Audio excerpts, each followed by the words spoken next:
బాధపడు వారికి చేయబడిన బలాత్కారమును బట్టి, దరిద్రుల నిట్టూర్పులను బట్టి నేను ఇప్పుడే లేచెదను. బాధపడు వారికి, ఎవరి నిమిత్తం బాధపడిన వారికి? ఆయన నిమిత్తము, ఆయన నీతి నిమిత్తము ఎవరైతే బాధపడతారో, మొదటి వచనంలోనే భక్తి గల వారు లేరయ్యా, నేను ఒక్కడనే భక్తుడిని, నీ అందు మాత్రం నేను లోబడి నేను ఒక్కడనే ఉన్నాను తప్ప ఎవరు లేరు అంటున్నారు కదా. అటువంటి సమయంలో చుట్టూ పాపం ఉంది, చుట్టూ దుష్టత్వం ఉంది, ఇటువంటి మార్గంలో ఉన్నప్పుడు నేను ఒక్కడనే సరిగ్గా ఉండాలంటే అది ఎంత ఆయాసకరంగా ఉంటుంది కదా. వాళ్ళు అనేక మంది మాటలతో నిందలతో ఎంతగానో కృంగదీసేసి ఉంటారు.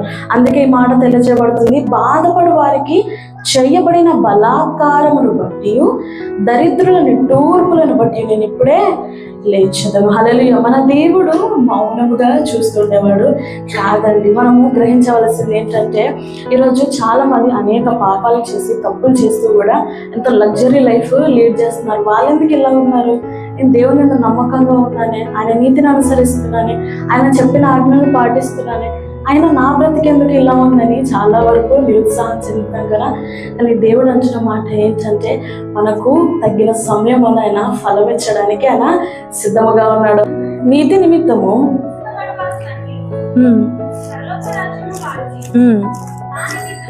నా నిమిత్తము జనులు మిమ్మును నిందించి హింసించి మీ మీద అబద్ధముగా చెడ్డ మాటలలో పలుకున్నప్పుడు మీరు దానిలో హల్లెలూయా.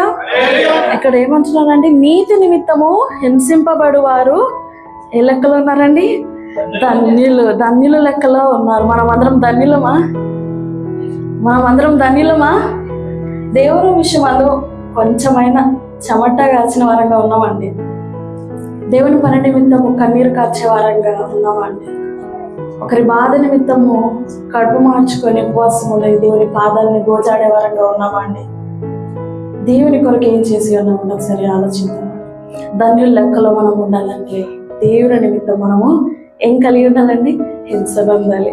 దాని నిమిత్తం మనం ఆరాటపడాలి తప్ప ఈ లోకంలో నాకు ఎందుకు ఈ బాధలు శ్రమలు అని నిరుత్సాహం చెందకూడదు. ఎందుకంటే మనం అందరము ధన్యుల లెక్కలో ఉన్నాము. నీతి నిమిత్తము హింసింపబడు వారు ధన్యులు, పరలోక రాజ్యము వారిది. కాదు, శరీరాన్ని నల్లగొట్టుకోవడానికి ఎవరు ఇష్టపడరు, నిద్రను మానుకోవడానికి ఎవరు ఇష్టపడరు, దేవుని కొరకు పాపాన్ని వ్యసనాన్ని విడిచిపెట్టడానికి ఎవరు ఇష్టపడరు. కానీ ఒకవేళ మనం విడిచిపెట్టినట్లయితే దేవుని కొరకు, దేవునికి నమ్మకముగా మన యొక్క వ్యసనాన్ని విడిచిపెట్టి, దేవుని కొరకు మన బలహీనతలను విడిచిపెట్టి ఆయనకు నమ్మకముగా ప్రతి దినము దేవుని యొద్ద ప్రార్థిస్తూ పోరాడుతూ ఆత్మలో